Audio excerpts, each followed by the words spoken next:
Kaunti ya Kiambu.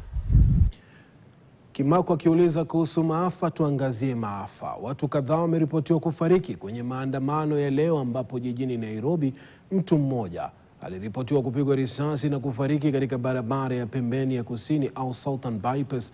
Watu wengine wawili ambao wanadaiwa kuwa katika kundi la watu lililosemekana kujaribu kuvamia kituo cha polisi cha Matu, Machakos, wakiripotiwa kuuawa kwa risasi, na wengine kadhaa wakikimbizwa hospitali mbalimbali eneo hilo wakiwa na majeraha ya risasi. Steven Zioka na taarifa hiyo. Mjini Matu, kaunti ya Machakos, hali ilisalia tete mchana kutwa, maafisa wa polisi wakikabiliana na waandamanaji.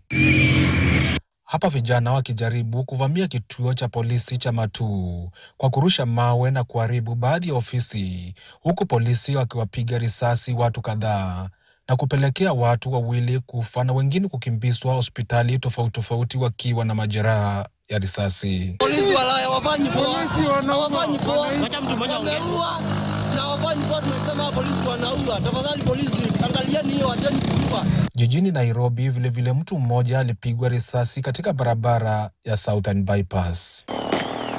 Katika kaunti ya Makueni, miji ya Wote na Emali, ambapo kulishuhudiwa mauaji ya vijana wa jinsi mwaka uliopita, vijana hao walijitokeza kwa wingi barabarani, ambapo walionekana kukabiliana na maafisa wa polisi.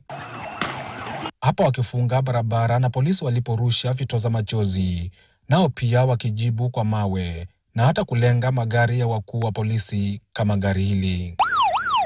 Baadaye vijana hao walifanya maombi mjini Wote, katika eneo ambalo kijana mmoja alipigwa risasi na polisi akafa mwaka jana.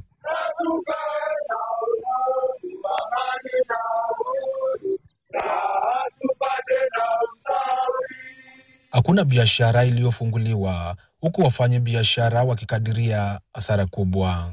Kwa leo tumeathirika zaidi. Hii haijawahi kuwa. Barabara imeharibika, kazi imeharibika.